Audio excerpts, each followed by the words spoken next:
নমস্কার। সৎকথায় প্রতিদিনের প্রার্থনার ধারাবাহিক অনুধ্যানে আপনাদের সকলকে স্বাগত জানাই।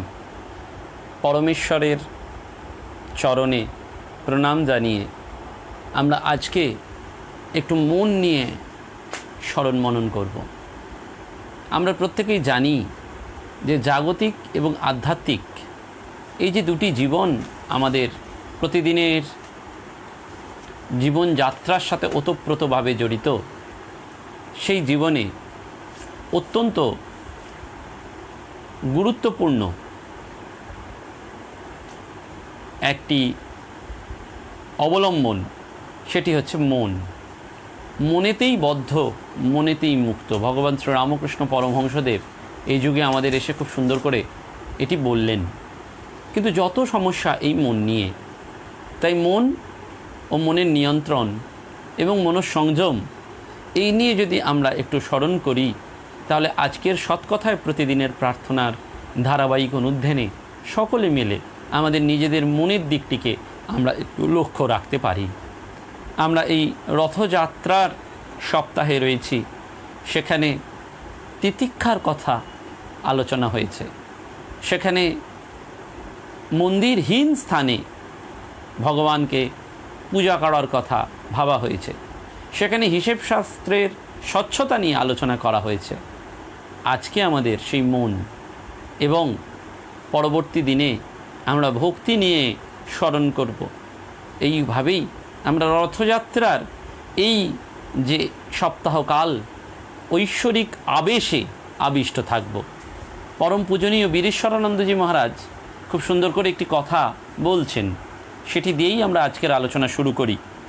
বলছেন, মহারাজ বলছেন, 30শে আগস্ট 1967 সাল দিল্লি রামকৃষ্ণ মিশনের একটি ভক্ত সম্মেলনে পরম পূজনীয় শ্রীমৎ স্বামী বীরেশ্বরানন্দজি মহারাজ, আমাদের প্রভু মহারাজ, তিনি বলছেন, একটি প্রশ্ন সবাই করেন যে আমি জপ ধ্যান করছি কিন্তু মন স্থির হয় না, জপ করতে ভালো লাগে না।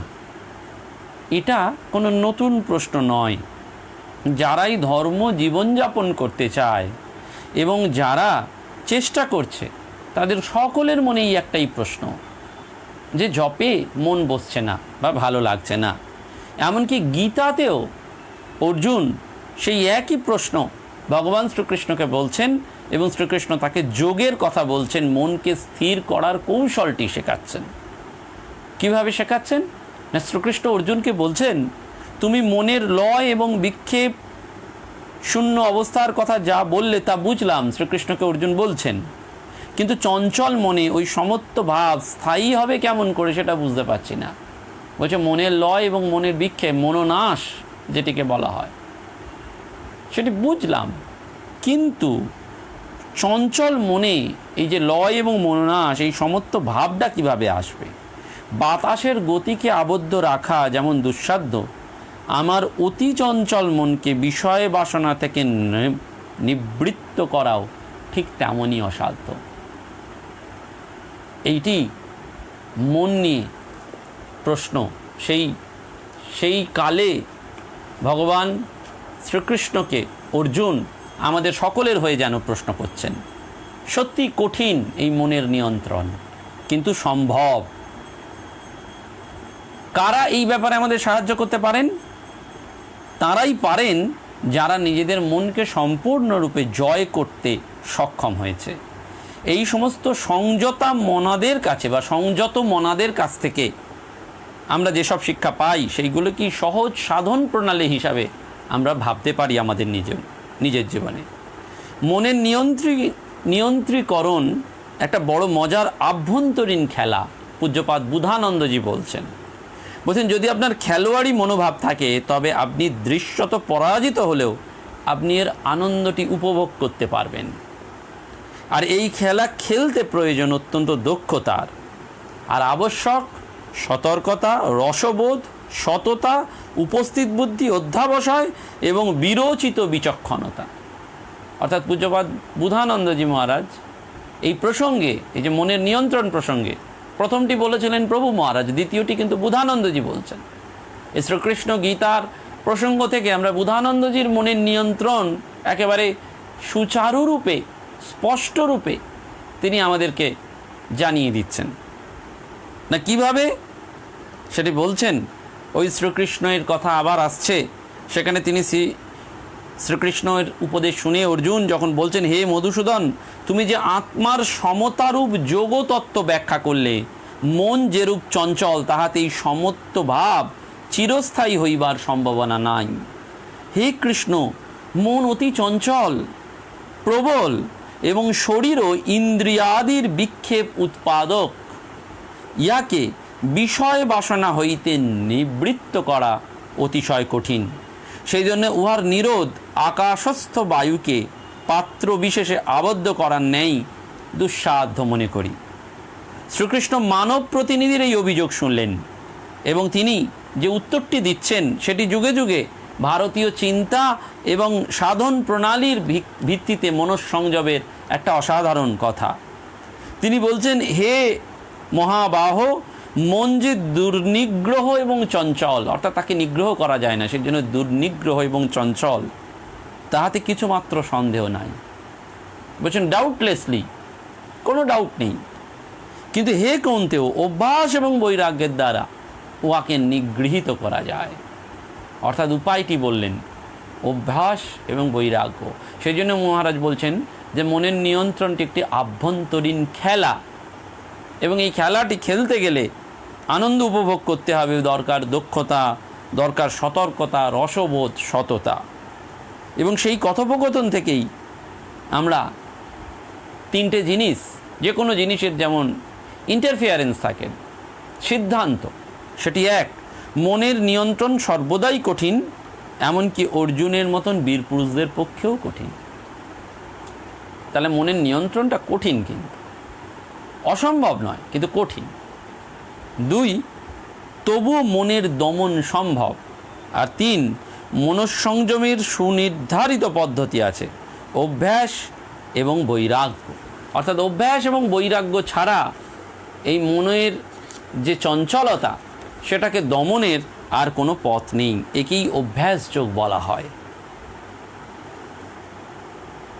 আমরা আমাদের ভগবান শ্রীরামকৃষ্ণ এবং ভক্তের কথোপকথনের জন্য দিকে যদি তাকাই, তাহলে ঠাকুর বলছেন যে একটু উদ্দীপন হচ্ছে বলে চুপ করে থেকো না, এগিয়ে পড়ো। চন্দন কাঠের পর আরও আছে রূপার খনি, সোনার খনি। প্রিয় বলছেন, আগা পায়ে বন্ধন এগুতে দেয় না।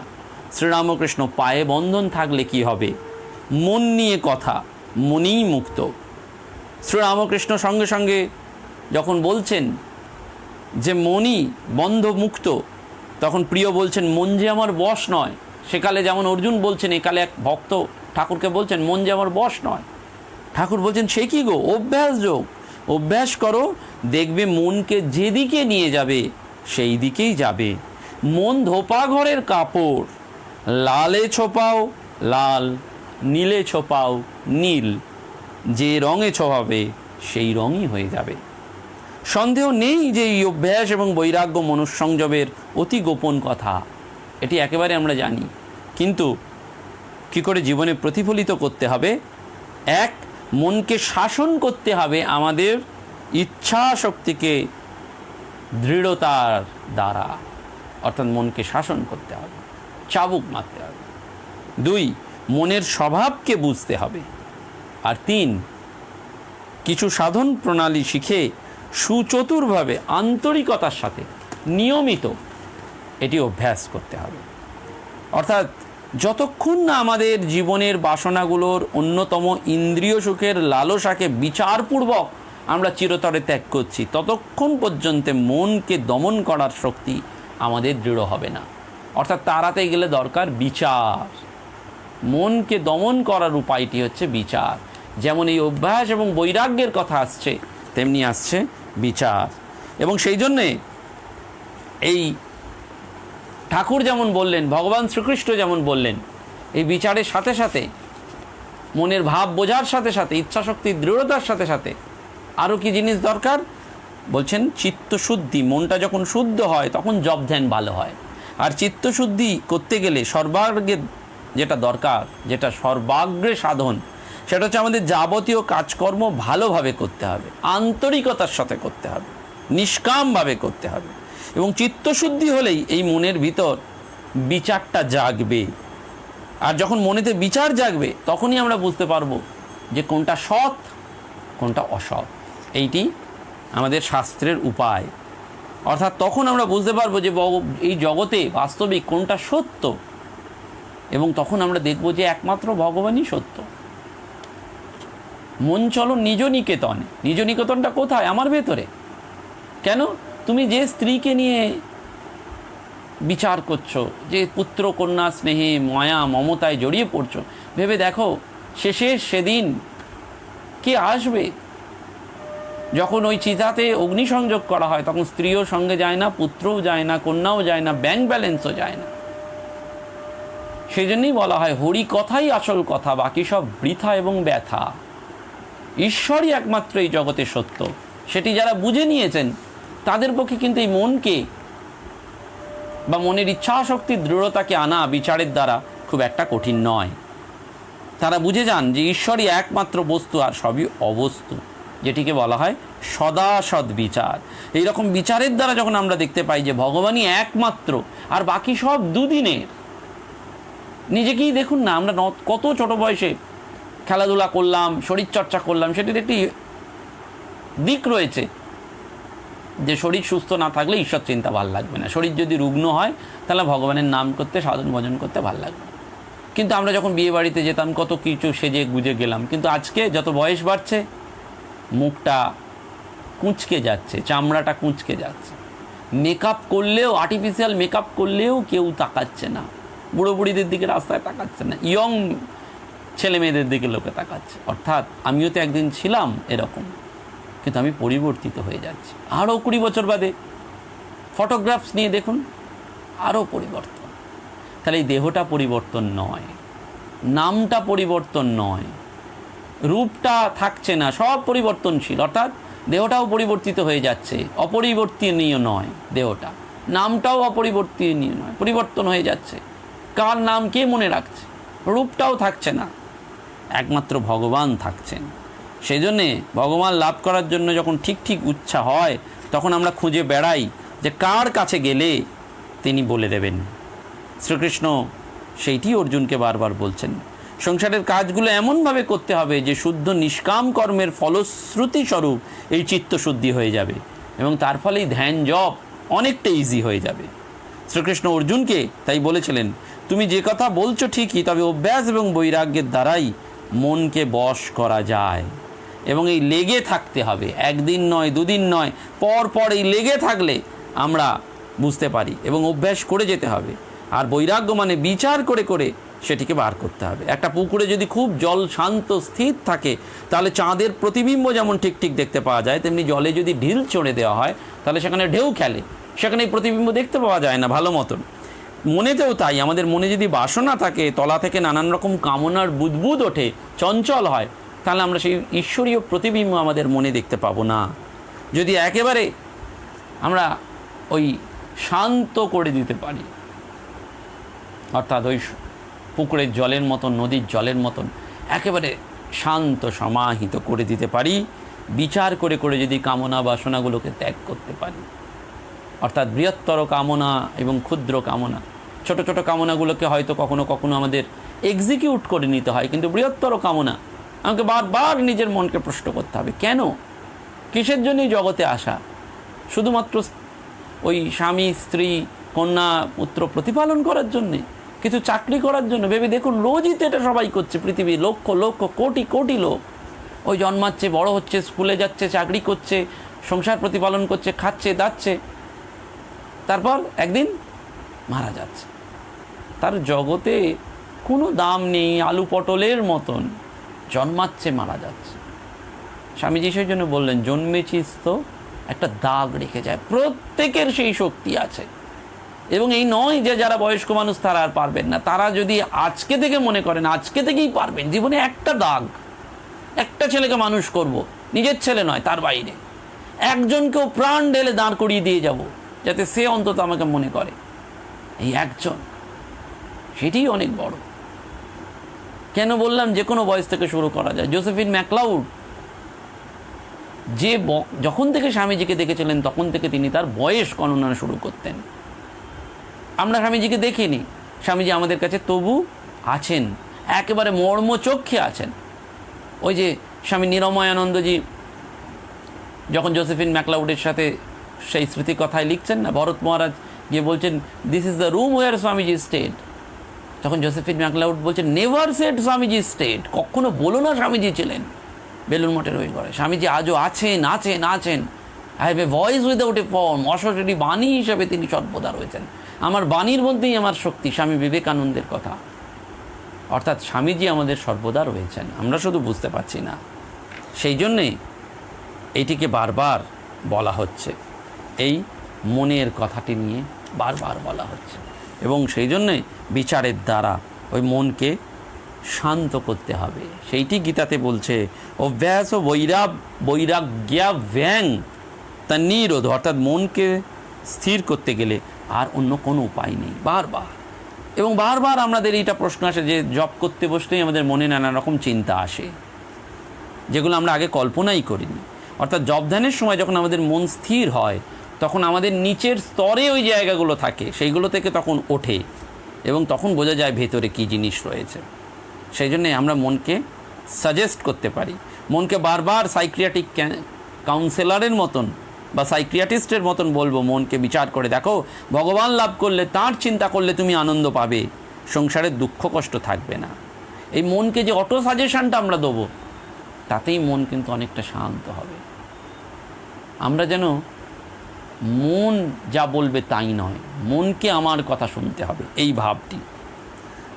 সেজন্য একটা হচ্ছে সাজেশান, অটো সাজেশান, আর আরেকটা হচ্ছে মনকে খুব শাসন করতে হবে। সেটি কি যে এই সময় তুমি ওইসব চিন্তা করতে পারবে না, এখন তোমাকে ভগবানের চিন্তা করতেই হবে।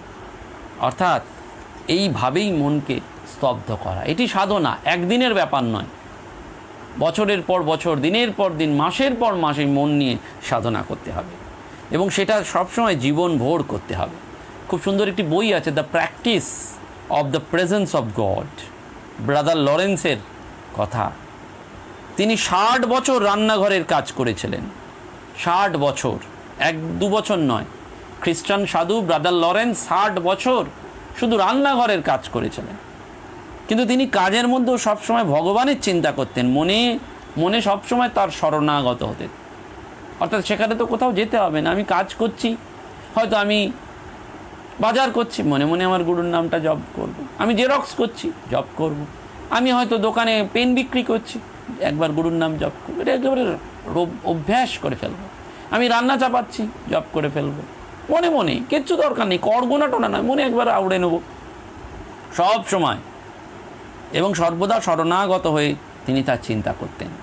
কাজের ঝামেলার মধ্যেও তার মনটি থাকতো একমাত্র ভগবানের দিকে। সেই ব্রাদার লরেন্স ওই রান্নাঘরের কাজ করতে করতে ভগবান লাভ করেছিলেন এবং বলেছিলেন, there is no difference between the cleaning utensils in the kitchen and praying in the chapel. অর্থাৎ গির্জায় প্রার্থনা করা আর রান্নাঘরে বাসন মাজার মধ্যে কোনো পার্থক্য নেই, সাধকের কাছে দুটোই সমান। গৃহস্থ মানুষও চাইলে সেটা করতে পারে একেবারে। গৃহস্থ এবং সন্ন্যাসী সেটা শুধুমাত্র রূপে এবং ওই গৈরিক বসনের একটা পার্থক্য, কিন্তু গৃহস্থ যদি চায় সেই ত্যাগটা আনতে পারে, তাহলে শাস্ত্রে বলছে সেই গৃহস্থ আশ্রম জ্যেষ্ঠ আশ্রম, সেখান থেকে সেটি করা সম্ভব। আমরা করছি না সেটা আলাদা ব্যাপার, কিন্তু করা যায়। অর্থাৎ মনটিকে তার দিকে ফেলে সংসারে কাজ করো, এটাই মনের ব্যালেন্স খেলা।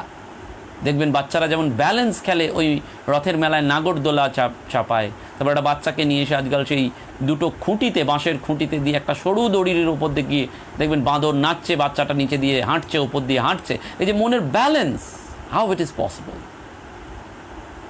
কী করে সম্ভব? ওই তসমাৎ সর্বেষু কালেষু মামনুস্মরো যুদ্ধ চ, অর্থাৎ তুমি সর্বদা আমার চিন্তা করো এবং লড়াই করো।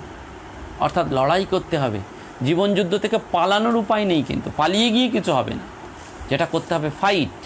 এবং সেই ফাইটটা করব কি করে? ওই যে বলছেন উপায়কে, মনকে শাসন করতে গেলে আমাদের ইচ্ছা শক্তি, 2 মনের স্বভাব বুঝতে হবে, আর কিছু সাধন প্রণালী শিখে সুচতুরভাবে আন্তরিকতার সাথে নিয়মিত অভ্যাস করতে হবে। এইটি মনকে কন্ট্রোল করার উপায়। এবং সুখ ভোগের ইচ্ছা ত্যাগ মানেই পরমানন্দ লাভের ইচ্ছা ত্যাগ তা নয়। সুখ মানে যেটি আমরা বুঝি ইন্দ্রিয় সুখ, শ্রীরামকৃষ্ণের ভাষায় কাঁচা আমি, এই কাঁচা আমিটাই হচ্ছে পরমানন্দ লাভের পথে বাঁধা। অর্থাৎ যে মন দিয়ে আমরা ইন্দ্রিয় সুখের খোঁজ করছি এবং সেই সুখ উপভোগ করছি, সেই মনকে কখনোই আমরা দমন করতে পারবো না যতক্ষণ না ইন্দ্রিয় সুখের লালসাকে ত্যাগ করতে পারবো। সব থেকে বড় লালসা হচ্ছে জিহ্বা এবং আমাদের পায়ু বা উপস্থ। এ দুটিকে নিয়ে যদি আমরা করা যায় তাহলে যেখানে থাকব সেইটি আমাদের কাছে তীর্থ। সেই জন্য বারবার বলছে এই দুটি হচ্ছে পরমানন্দ লাভের পথে বাঁধা। সুখ দুঃখের পারে গিয়ে একমাত্র উদ্দেশ্য হচ্ছে এই পরমানন্দ লাভ করা। দুটো বিপরীত জিনিস কখনোই এক বা সমান দেখায়। যেমন দু রকমের লোক আছে যাদের কোনো মানসিক দ্বন্দ্বই নেই, তারা তাদের মধ্যে নিম্ন প্রকৃতির সম্পূর্ণ দাসে, আর একটা হচ্ছে নিম্ন প্রকৃতির সম্পূর্ণভাবে জয় করতে পেরেছে প্রচেষ্টার দ্বারা। সেই জন্যে মনকে বশে আনার জন্যে আমাদের যে ইচ্ছা শক্তি যেগুলো আমাদের দুর্বল করে দেয় সেইগুলোকে আমাদের দূর করে দিতে হবে। সেটি গীতাতে শ্রীকৃষ্ণ বলছেন, হে কুন্তিপুত্র, বিক্ষেপকারী ইন্দ্রিয়গণ অতি যত্নশীল মেধাবী শাস্ত্রজ্ঞ পুরুষের মনকেও বলপূর্বক বিষয় অভিমুখে আকর্ষণ করে। মন এইরকমই। ঘূর্ণায়মান বায়ু যেমন জলস্থিত নৌকাকে উন্মার্গগামী করে, সেই রকম স্ব বিষয় ধাবমান ইন্দ্রিয়গণের যেটিকে মন অনুসরণ করে সেই ইন্দ্রিয়টি অসংযত ব্যক্তির আত্মা নাত্মা বিবেক বুদ্ধিকে হরণ করে তার মনকে বিষয়মুখী করে ফেলে। সেই জন্য বুদ্ধদেবও বলছেন, যদি কেউ যুদ্ধে সহস্র ব্যক্তিকে জয় করেন তার থেকেও শ্রেষ্ঠ যোদ্ধা যিনি নিজের মনকে জয় করেছেন। একেবারে অর্থাৎ যুদ্ধে কেউ সহস্রবার অনেক জয় লাভ করেছেন, কিন্তু আসলটি হচ্ছে যিনি মনকে জয় করেছেন। এবং মনঃসংযমের পথে যে বাধাগুলো ব্যক্তি জীবনে যে মানসিক বিকৃতি এবং সমষ্টি জীবনে যে সমৃদ্ধি যেটি সমগ্র সভ্যতাকে ধ্বংস করছে, সেই অসংযত মনকে আমাদের সম্পূর্ণ জানতে হবে। যার মানসিক শান্তি নেই সে কোনোভাবেই সুখ লাভ করতে পারবে না। বাসনা, আবেগ আর উত্তেজনা, তিনটে জিনিস, বাসনা, আবেগ আর উত্তেজনা। দেখুন এই তিনটেই আমাদের মানসিক শান্তিকে বিঘ্নিত করে। বাসনা, ওর একটা এসি আছে, আমার একটা এসি হলে ভালো হলো, আর একটা এই বাসনা।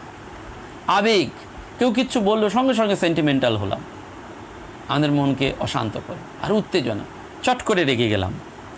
এইটার শিকার হয়েই আমরা মানসিক রোগের শিকার হচ্ছে এবং আমাদের সংসারকে পর্যন্ত ভেঙে ফেলছে। সেই জন্য মনঃসংযমটি একান্ত দরকার। সেই জন্য বাংলাতে বারবার বলা হচ্ছে একটি প্রবাদে, গুরু কৃষ্ণ বৈষ্ণব তিনের দয়া হলো, একের দয়া বিনে জীব ছাড়ে খাড়ে গেল। এক বলতে নিজের মন, মনের দয়া মানে মনকে সংযত হওয়া। সেই জন্য বিখ্যাত সংস্কৃত প্রবাদে বলা আছে, কে হতে পারে বিশ্বজয়ী? শুধু তিনি যিনি মনকে জয় করেছেন। সেই জন্য মনঃসংযম যার হয়েছে তিনি মানসিক শারীরিক ব্যাধি থেকে একেবারে মুক্ত থাকেন এবং তার মধ্যে একটা ব্যক্তিত্বের পূর্ণতা দেখতে পাওয়া যায়। তিনি একেবারে একটি শৃঙ্খলা, নিয়মানুবর্তিতা, আনন্দ, সংস্কৃতি এবং চমৎকার একটি জীবন। সেই জন্য বলা হচ্ছে কে বিশ্বজয়ী হতে পারে? না, যিনি একেবারে মনকে জয় লাভ করেছেন, নিজের মনকে। এবং মনঃসংযম বিনা জীবনের কোনো ক্ষেত্রে সে স্থায়ী উন্নতি বা সমৃদ্ধি লাভ করতে পারবেন না। এবং সেই জন্যেই মনোনিগ্রহের পথে যে বাধাগুলি আছে সেগুলোকে ইচ্ছাশক্তির দ্বারা জয় করতে হবে। এবং আমরা মনকে দমন করব না সেটা নির্ভর করছে, তার উপরই নির্ভর করছে আমাদের ভবিষ্যৎ জীবন। আমাদের মনকে দৃঢ়ভাবে অঙ্কিত করতে হবে। এবং মানুষের ন্যূনতম শারীরিক চাহিদা মেটানোর পরেও এমন আছে যে চাহিদাগুলোর পেছনে আমরা দৌড়চ্ছি, সেখানে মনটাকে একটু ফেরাতে হবে। ঠাকুর বারবার বলছেন কি না, মোড় ফিরিয়ে দাও। এই মোড় ফিরিয়ে দিতে হবে। এই মোড় ফেরানোর মধ্যে দিয়ে আমাদের আধ্যাত্মিক পূর্ণত্ব লাভ করতে হবে। আর আধ্যাত্মিক পূর্ণত্ব লাভ করতে গেলে আমাদের মনঃসংযমটাই একেবারে দরকার, এবং সেইটি ছাড়া আমরা কখনোই আধ্যাত্মিক পূর্ণত্বটা লাভ করতে পারবো না।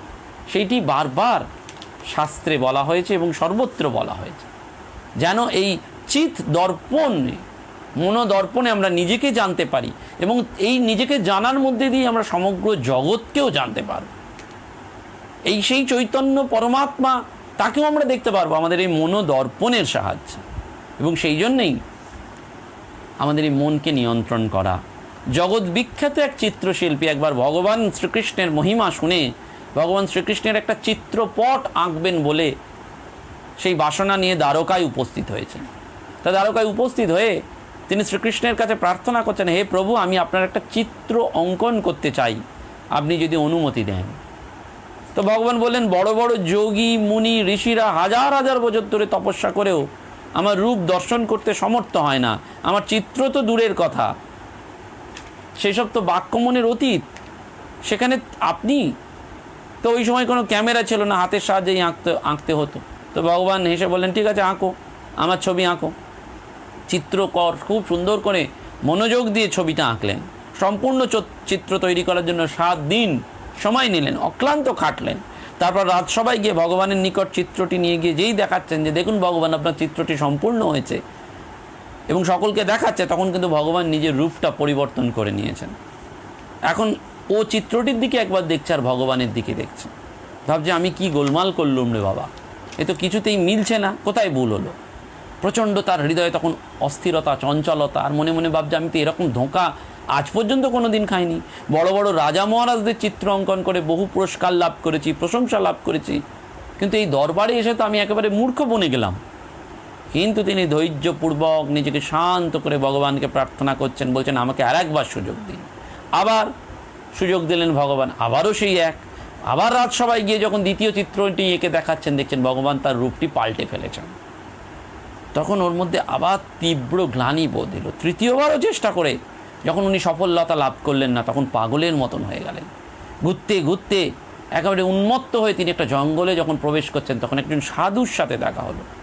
সাধুকে সকল কথা নিবেদন করে বললেন, আমি বহু রাজা মহারাজের ছবি এঁকেছি, কিন্তু এরকম হার কখনো মানিনি। তখন সাধু হেসে বললেন, বাছা, তুমি রাজার ছবি আঁকতে জানো, কিন্তু দেবতার ছবি আঁকতে এখনো শেখনি। তখন তার মন শান্ত হলো। সে জিজ্ঞেস করলো, দেবতার চিত্র কি অন্যভাবে আঁকতে হয়? সাধু বললেন, দেবতার চিত্র পৃথকভাবে তৈরি হয়, সাধারণ চিত্রের মতন নয়। চিত্রকর বললেন, আমি তো দেবতার চিত্র তৈরি করতে জানি না, আপনি আমায় শিখিয়ে দিন কিভাবে দেবতার ছবি আঁকবো। তখন মহাত্মা বলেন, হ্যাঁ, শ্রীকৃষ্ণ তো দেবতা, উনি রাজা নন, ওনার চিত্র এভাবে করতে হয়। চিত্রকরকে বসিয়ে শান্ত করে নিজের কাছে একটা পরিষ্কার আয়না তৈরি করলেন। এবার বললেন, একটা নতুন কাপড়ে ঢেকে নাও, চিত্র তৈরি হয়ে গেছে। তুমি এখন সোজা রাজ দরবারে গিয়ে ভগবানকে বলবে, ভগবান, আপনার ছবি আঁকা হয়ে গেছে, আপনি দেখুন, এবার তোমার জয় অবধারিত। প্রথমে চিত্রকরের বিশ্বাস হচ্ছিল না। তারপর শ্রীকৃষ্ণের কাছে গিয়ে তিনি বললেন, প্রভু, চিত্র তৈরি হয়ে গেছে, দেখুন, আপনি যত ইচ্ছা রূপ বদল করুন, যা খুশি রূপ ধারণ করুন, রাম, কৃষ্ণ, হনুমান, দেবী, গণপতি, কিচ্ছু যায় আসে না, আমি আপনার ছবি এঁকেছি। এই মনোরূপী দর্পণটাই আত্মদর্পণ। এটা যখন বহির্মুখী হয় তখন তাকে আমরা মন বলি, আর যখন অন্তর্মুখী হয় তখন তাকে বলা হয় আত্মা। এইটি পার্থক্য। আমরা যদি এই বাইরের দিকে দিয়ে ফেলি মনটাকে, তাহলে আমরা ঈশ্বরকে কেন কিচ্ছু ধরতে পারবো না, আমাদের জীবনে শান্তিও আসবে না। আমাদের মনটাকে বহির্মুখী নয়, মনটাকে যদি অন্তর্মুখী আত্মস্বরূপে প্রতিষ্ঠিত হই, স্বস্বরূপকে জানা, সেইটি ঠাকুর বলছেন মনেতেই মুক্ত, মনেতেই বদ্ধ। অর্থাৎ তোমার মুক্তি আলোয় আলোয়। এই যে আলোয় আলোয়, আলোটা কোন আলো? আকাশের সূর্যালোকের মতন মনের ভেতরের এই জ্ঞান প্রদীপকে যখন জ্বালাতে পারবো, তখন সেই জ্ঞান প্রদীপে আত্মা জল জল করে উঠবে। আর আত্মা যখন জল জল করে উঠবে, তখন সেইটি চোখে মুখে বিকশিত হবে, প্রকাশিত হবে। তিনি যখন বাক্য স্ফুরিত করবেন, তখন সেটা অন্তর্স্থিত আত্মার বাক্য, শক্তির বাক্য, সে পরমাত্মার বাক্য গোটা জগৎ শুনবে। সেইটিই শক্তি। অর্থাৎ আমাদের আসল শক্তিটি এই মনোনিয়ন্ত্রণের মধ্যে রয়েছে। মনকে সাজেশন দিয়ে অথবা শাসন করে, মনকে বুঝে, মনের স্বভাবটি বুঝে এবং অভ্যাস এবং বৈরাগ্যের দ্বারা, একবার নয়, দুবার নয়, বারবার বারবার রিপিটেটিভ। এবং সেইটি আমাদের আধ্যাত্মিক জীবনের একমাত্র উপায়, যেটি ব্রাদার লরেন্স অন্যান্য সমস্ত সাধুরা করেছেন, আমাদেরও সেটি একমাত্র পালনীয় কর্তব্য। সকলকে প্রণাম জানিয়ে আজকের এই মনোনিয়ন্ত্রণের এই ক্ষুদ্র অনুধ্যান আমরা এখানেই সমাপ্ত করলাম। আজকে মন আমাদের স্থির করে আমরা ভাবি যে এই রথযাত্রার সপ্তাহে আমরা ভগবানের কাছ থেকে সেই শুদ্ধ চিত্তে মনোনিয়ন্ত্রণের উপায় স্বরূপ জেনে নিই এবং ভক্তি মার্গে বিচরণ করতে করতে আমরা মনের আনন্দ স্রোতে অবগাহন করতে করতে পরমাত্মার সাথে মিলিত হই। নমস্কার, ধন্যবাদ।